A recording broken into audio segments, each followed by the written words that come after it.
Women's History Month, and in honor of the incredible women who have made strides right here in our state, Danny is live from the Center for Colorado Women's History. Danny, what a special place to be at this morning and to learn so much about the women right here in Colorado.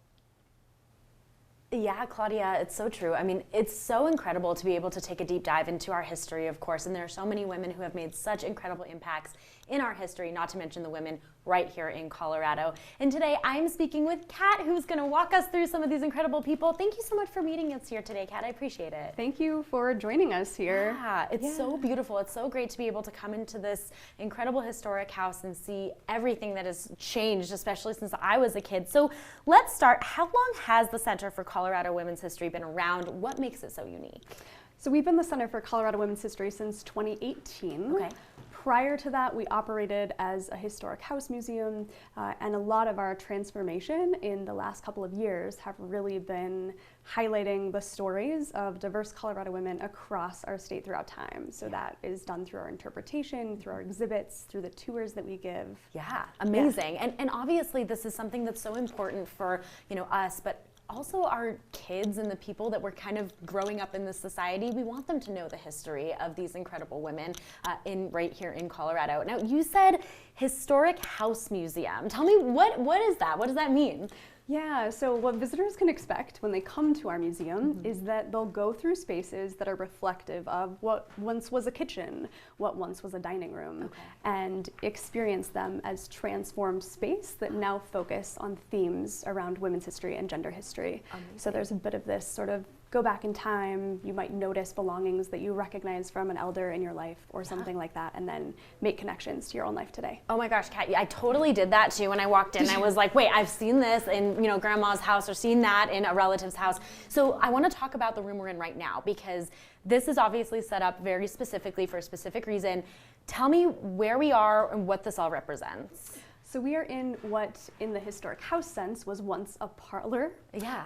It's very much a tea parlor, and it's set to reflect women meeting in social space and coming together to not only discuss things that are important in their lives, but notably to also do work for suffrage and for the right to vote. Incredible. And so women really were doing a lot of that activism from the home space. Yeah, I mean, you talk about your tea party, that's a whole other kind of tea party right there, making huge strides. This is so incredible. Now, for a long time, we talked about this, women were regulated as kind of backup players when you think about history and historic research, which is so, it's kind of sad when you think about it. But of course, your work here shows just how important they were and they still are when it comes to our history and what we're going to do in the future, which is so incredible. So what types of challenges would you say have you guys faced when trying to find and share women's history, especially in this day and age, would you say?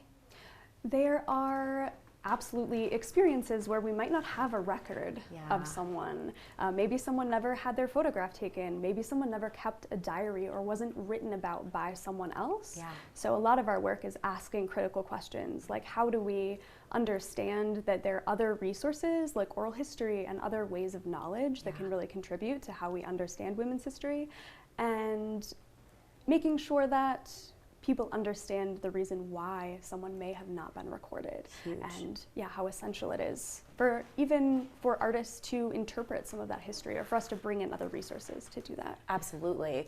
Oh my gosh. Well, Kat, thank you so much. Don't go anywhere, because we're going to keep talking to you. And you don't go anywhere either, because guys, coming up, we're going to talk about specific women that have made huge impacts right here in Colorado. And believe me, there is plenty to see. So we're only giving you a little teaser here on the show. You're going to have to come check it out yourself. In the meantime, Claudia, I'll send it back to you.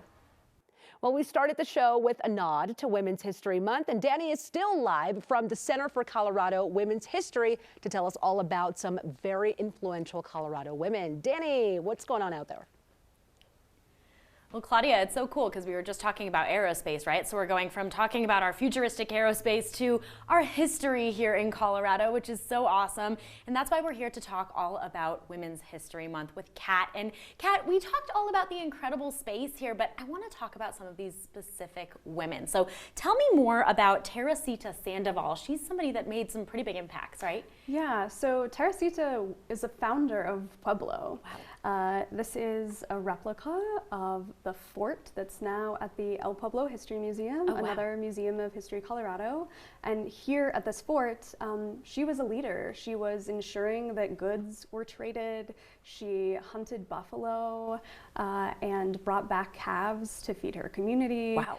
She was really upholding the relationships between all of the various community members who existed here. Oh my gosh. Yeah. Doing a lot. That is incredible. And sounds like something that is really rare, I'm sure, for women to be doing, especially at that time. Now, I want to talk about another woman, Dr. Justina Ford.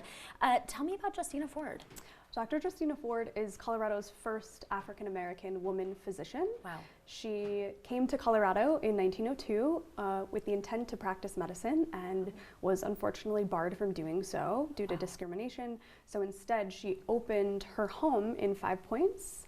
And an incredible, amazing thing she did, in addition to serving immigrant communities and people of color and underserved members of that community with gynecology and pediatrics, is she birthed over 7,000 babies. Whoa, 7,000, that's incredible. Yeah. So talk about really being able to bring the community of Colorado, because that's literally what she did. She birthed 7,000, that is so amazing. Now, I want to talk about the documentation and the artifacts that you guys have here. There's so much to be able to see when you come here.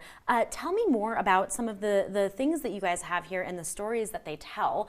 You have a couple things you can show us, right? I do. Yeah. So if we go back to Teresita for a moment, this is a watercolor that was painted by her third husband, Alexander Barclay, and he wrote in his diary about Teresita, which presents us with some unusual information because it's a rarity for women, especially to be recorded about by men, especially in early settlement. Yeah. And it's interesting to note what kinds of things are people picking up on? Are they writing about her accomplishments? Are they writing about her personality? Yeah. Are they writing about her contributions? And how do we make sure that we're bringing some uplift to some of those details that might have been missing from the narrative? Yeah, absolutely. Well, Kat, of course we're running out of time. I'm so bummed. But before I let you go, you have more exhibitions coming up and things that we can learn about. What can people expect next month as well?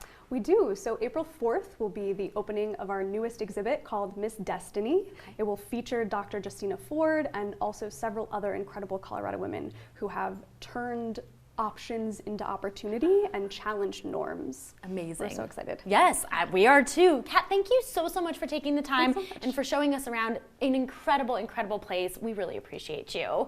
So much. Of course. And guys, you have so much more to check out when you come here, so make sure you do so. You can learn all about this incredible museum online. You can learn the past, present, and future achievements of Colorado women at the Center for Colorado Women's History. Visit them online. It's cowomenshistory.org.